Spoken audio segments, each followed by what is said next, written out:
किसान साथियों, गेहूं की फसल में अगर आपका पीलापन नहीं टूट रहा है, नहीं जा रहा आपकी फसल से यूरिया डालने के बाद भी, इसका एक कारण नहीं, इसके बहुत सारे अलग कारण, बहुत सारे अनेकों कारण हो सकते हैं जिसके कारण हमारी जो गेहूं की फसल है ये पीली रहती है जिस टाइम पे फुटाव की स्टेज होगी।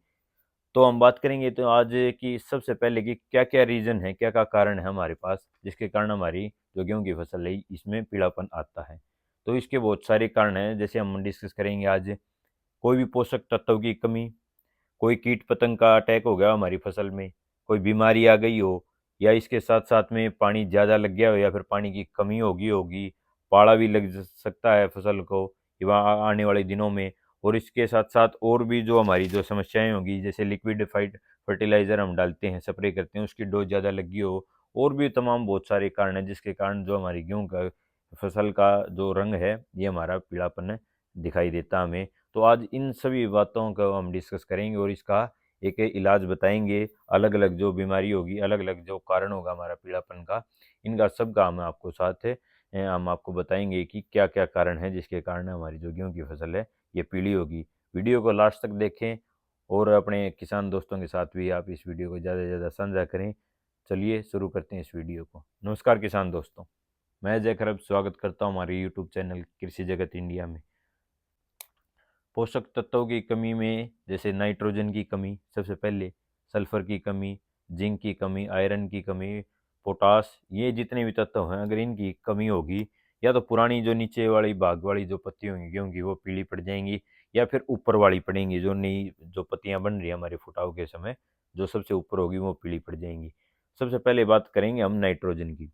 तो नाइट्रोजन की जो हमारी फसल में अगर कमी है तो जो नीचे वाली जो पत्तियां होंगी हमारी गेहूं के पौधे की वो पीली पड़नी शुरू हो जाएंगी। क्या कारण होता है इसका? कि जो हमारा जो पौधे में नाइट्रोजन होता है ये मोबाइल होता है। मोबाइल का मतलब है एक जगह से दूसरी जगह ये पौधे के अंदर आसानी से आ जा सकता है। तो क्या होगा, जो हमारी जब पुरानी पत्तियां होंगी नाइट्रोजन जिनमें होगा, वो अपना जितना नाइट्रोजन होगी वो नई जो पत्ती बन रही है उनको दे देंगी, जिसके कारण जो अब उसकी कमी होगी नाइट्रोजन की पौधे के अंदर, वो हमें पुरानी पत्तियों में देखने को मिलेगा। और इसके साथ साथ जो हमारी पुरानी पत्तियां हैं ये बिल्कुल पीली दिखाई देंगी। और इसका इलाज क्या होगा?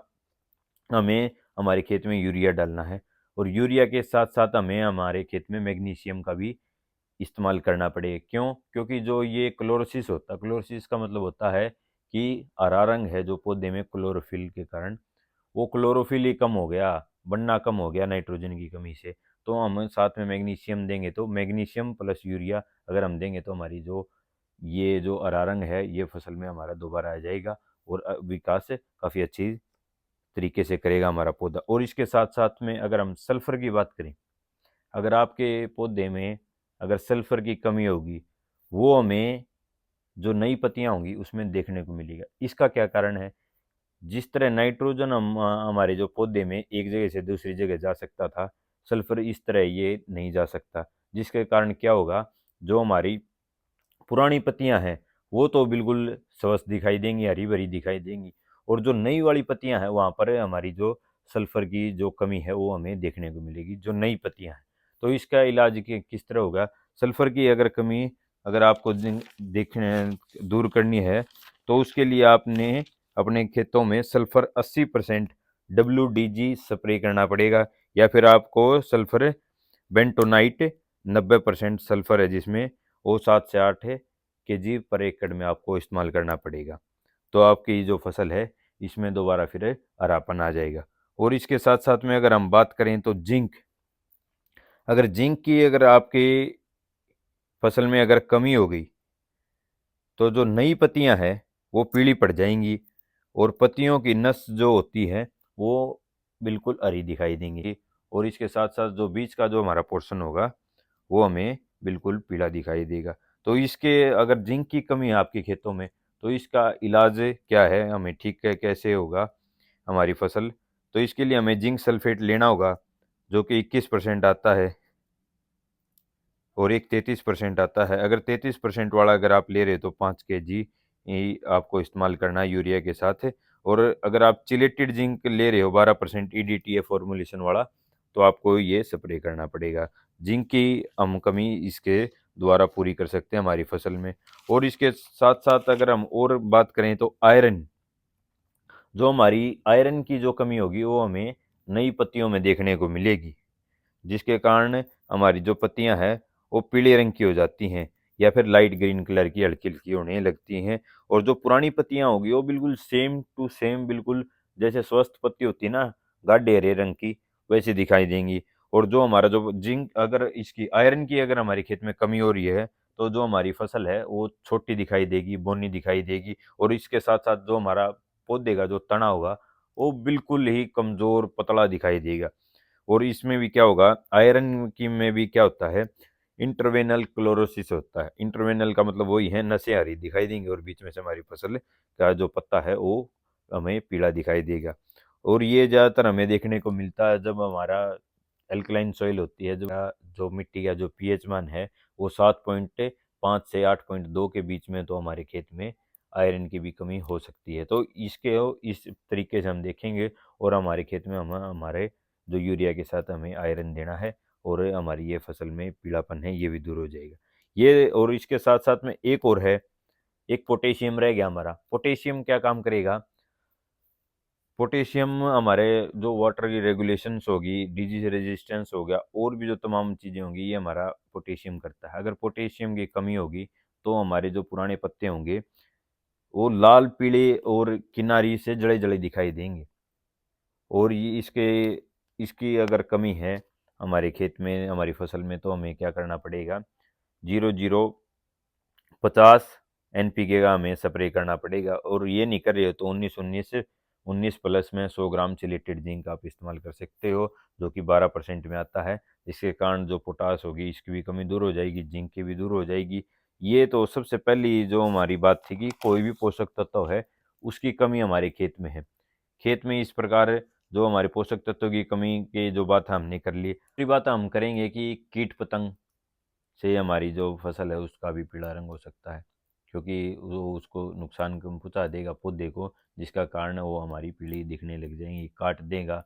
जड़ों में लग जाता है, जैसे दीमक होगी या फिर निमेटोड की दिक्कत आ गई, या फिर जो हमारा तना छेदक सुंडी होती है ये ये भी अगर फसल में आ गई, या फिर और भी जो भी हमारे, अगर कोई भी कीट पतंग का अगर हमारे खेत में अगर अटैक होगा तो उसके कारण भी हमारा पीला रंग आ सकता है। फसल क्या होगा, जो हमारे कीट पतंग लग गए, जैसे मान लो अगर आपके खेत में अगर सुंडी आ गई है, ये गुलाबी तना छेदक अगर सुंडी आ गई है, तो आप कोराजिन का इस्तेमाल करें। ये पीयू के रिकमेंडेशंस हैं।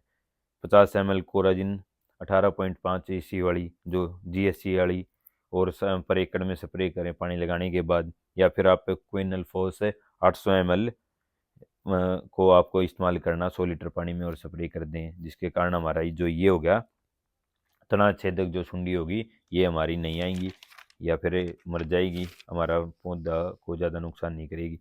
और इसके साथ साथ में अगर आपके खेत में अगर निमेटोड की कोई दिक्कत है तो कार्बोफ्यूरॉन को और यूरिया को भी इस्तेमाल करो। या फिर और भी अगर कीड़े से लगी अगर कोई समस्या है तो आप फिप्रोनिल रीजेंट या फिर क्लोरोपाइरिफोस जो होता है, इन चीज़ों का इस्तेमाल करोगे तो आपकी फसल में कीट पतंग जो है ये नहीं लगेंगी। और इसके साथ साथ में अगर हम एक और बात करें तो जिसको हम बोलते हैं अरबीसाइड इंजरी।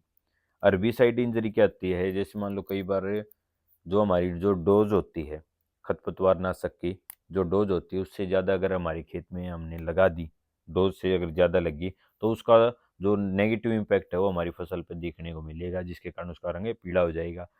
एक ये हो सकता है। और इसके साथ साथ में अगर मैं जैसे जो होते हैं हमारे ग्लाइफोसेट या फिर राउंड अप के नाम से हम जिसको जानते हैं, अगर इस ये हमारी फसल में लगी है तो जिसके कारण वो या फिर लग गई है या फिर पुरानी जो हमारी जो टंकी थी लास्ट टाइम हमने जो स्प्रे किया होगा बिना धोए अगर हमने लगा दिया तो उसके जो कुछ ना कुछ जो अवशेष बचे होंगे जो पहले वाले स्प्रे के, वो टंकी के द्वारा वो हमारी फसल में लग गया, जिसके कारण पीलापन आ सकता है। तो इस सिचुएशन में क्या करना पड़ेगा, इस सिचुएशन में आपको यूरिया का स्प्रे करना पड़ेगा। यूरिया का स्प्रे करो, साथ में जिंक ले लो, जिसके कारण जो हमारी जो इंजरी है इससे हमें जल्दी से जल्दी हमें निकल सकते हैं। और ये क्या करता है, जब हम हर्बिसाइड इंजरी होती है खरपतवार नाशक के द्वारा जो हमारे पौधे में जो विकास रुकी है, ये क्या करता है, जो जो हमारे पौधे में जो पत्ती में जो क्लोरोफिल है, ये क्लोरोफिल की बनाने की जो प्रक्रिया है इसको भी बंद कर देता है, जिसके कारण जो ये फसल है ये पीली होनी दिखाई देती है, तो इसको हम यूरिया का स्प्रे कर देंगे तो वो भी ठीक हो जाएगा। यूरिया हमें कितना लेना है, 2 से 2.5 kg यूरिया, 100 ग्राम चिलेटेड जिंक और साथ में मैग्नीशियम। इन तीनों चीज़ों को हमें पानी में मिलाकर 100 लीटर पानी में मिलाकर हमें प्रति एकड़ में हमें स्प्रे कर देना है, जिसके कारण जो हमारा ये होगा, ये भी जो इन अफेक्ट हुआ हमारा पौधा वो भी ठीक हो जाएगा।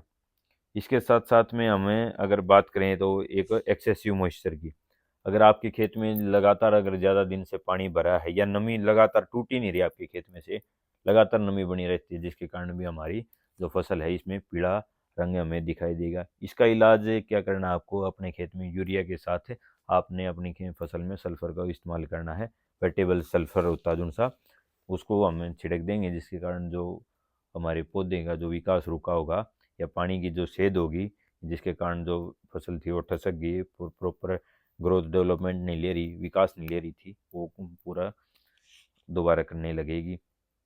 और अगर इसके साथ साथ में अगर हम बात करें तो पानी की अगर कमी होगी आपकी फसल में, क्योंकि कोई भी हर्बिसाइड इस्तेमाल कर रहे हो आप, कोई भी यूरिया दे रहे हो, डोज दे रहे हो, फर्टिलाइजर दे रहे हो, जो भी चीज़ होंगी उसमें एक कंडीशन पक्की है 100% कि आपको आपकी फसल में तभी यूरिया, कोई भी चीज़ अगर डालनी है तो उसके लिए आपकी जो मिट्टी में पर्याप्त मात्रा में नमी का रहना बहुत ज़्यादा ज़रूरी है, तभी पौधे के अंदर वो जाएंगे और तभी उसका रिजल्ट आएंगे। तो पानी की अगर कमी है तभी भी आपकी फसल में पीलापन आ सकता है।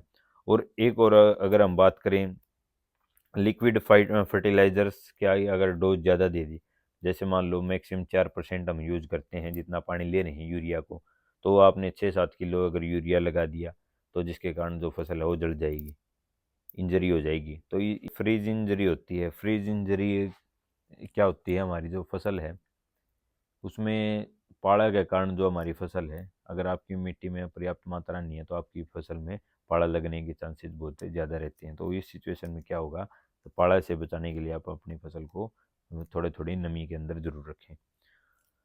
और जो जितनी भी मैंने आपको ये तमाम बातें बताई, अगर इनमें से आपका कोई भी कारण है, लगभग इनमें से मिलेगा, आप जिस हिसाब से बताए उस हिसाब से आप अपनी फसल को डोज दो या फिर ट्रीटमेंट दो, जिसके कारण आपके जो फसल में जो पीलापन है ये भी टूट जाएगा और आपकी फसल है वो बिल्कुल स्वस्थ दिखाई देगी, बिल्कुल हेल्दी चलेगी, प्रॉपर तरीके से आपकी जो टिलरिंग फुटाव होगा, सारी चीज़ें हो जाएंगी।